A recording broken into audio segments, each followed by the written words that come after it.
जय हिंद दोस्तों, स्वागत है आपका इन्फिनिटी डिफेंस न्यूज में। दोस्तों, एक ऐसी डील जिसको भारत का बहुत समय से इंतजार था वो लगभग पूरी हो चुकी है। इस डील के होने के बाद भारत की हथियार निर्यात नीति में और ज्यादा विस्तार होगा। जी हाँ दोस्तों, हम बात कर रहे हैं मलेशिया और भारत के तेजस डील की।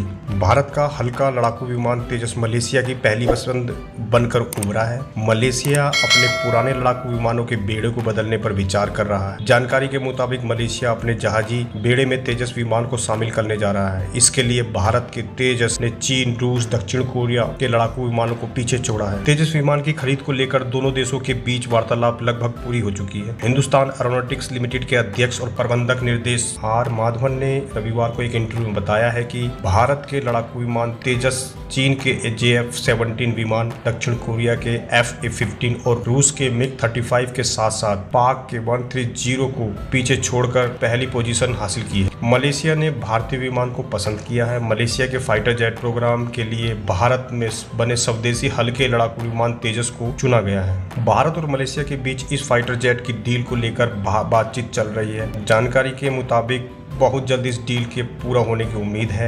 LCA तेजस की डील में भारत मलेशिया को MRO यानी कि मेंटेनेंस, रिपेयरिंग और ओवरहॉल का ऑफर भी दे रहा है। यानी मलेशिया में ही एक फैसिलिटी बनाई जाएगी जहां भारतीय इंजीनियर तेजस समेत रूसी सुखोई Su-30 फाइटर जेट की मरम्मत भी करेंगे। माधवन ने इस सौदे के बारे में कहा है कि हकीकत में भारत अकेला ऐसा देश है जिसने उनकी जरूरत की हर चीज को कवर किया है। इसके साथ ही हमने उनकी बजट प्रस्ताव को भी ध्यान में रखा है। उन्होंने कहा है कि कोई भी उन्हें इतनी तेजी से अपग्रेड की पेशकश नहीं करेगा जितनी हम पेशकश करेंगे। उनके पास तेजस मार्क 2 में एक विकल्प उपलब्ध होगा और वे एमका के बारे में भी सोच सकते हैं। अधिकारी ने इसके साथ ही एक जानकारी देते हुए कहा है कि अगले साल से भारतीय वायुसेना की ताकत में और इजाफा होने वाला है। अगले साल से देश में multi role compact fighter jet Tejas mark 2 बनना शुरू हो जाएगा। इसके बाद इसके हाई स्पीड ट्रायल होंगे। उन्होंने कहा है कि साल 2025 तक हिंदुस्तान एरोनॉटिकल लिमिटेड तेजस मार्क 2 का उत्पादन शुरू कर देगा। तेजस के इस अपग्रेड वर्जन में अधिक ईंधन, अधिक रेंज, अधिक वजन उठाने की क्षमता, अधिक इंजन पावर और superior net centering warfare system होगा। अधिक वजन और रेंज की वजह से मार्क 1A से बेहतर साबित होगा। इसके साथ ही next generation multi role compact aircraft project के बारे में आर धवन ने बताया है कि इसमें निजी क्षेत्र की कंपनियों को भी शामिल करने की योजना है। भारत 5वीं पीढ़ी के मध्यम वजन वाले डीप पेनिट्रेशन फाइटर जेट बना रहा है।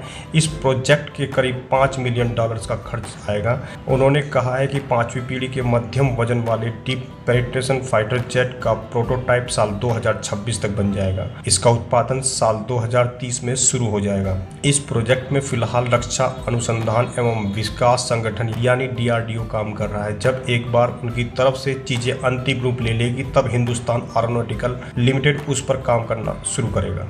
पिछले कुछ वर्षों में भारतीय हथियारों का डिमांड बढ़ा है। वर्तमान में दुनिया भारत की टेक्नोलॉजी का लोहा मानती है और उनकी टेक्नोलॉजी पर विश्वास करती है। भारतीय हथियार उन्नत किस्म के होने के साथ साथ लागत में कम और रखरखाव में बहुत ही सस्ते होते हैं। जानकारों को कहना है कि भविष्य में भारतीय हथियारों की डिमांड विश्व में और ज़्यादा बढ़ेगी। अगर बात करें तेजस की तो बहुत सारे देश इसको खरीदना चाहते हैं। इनमें अमेरिका, मिस्र, इंडोनेशिया, फिलीपींस, बहुत सारे देश हैं जिन्होंने अपनी रुचि तेजस में दिखाई है और इनकी खरीद पर बातचीत चल रही है। तो दोस्तों, इस टॉपिक पर आपकी क्या राय है कमेंट बॉक्स में लिखकर जरूर बताइएगा। मेरे वीडियो में अंत तक बने रहने के लिए आपका बहुत बहुत धन्यवाद। देश और सुरक्षा बलों के सम्मान के लिए कमेंट बॉक्स में जय हिंद जरूर लिखें। जब तक के लिए जय हिंद दोस्तों।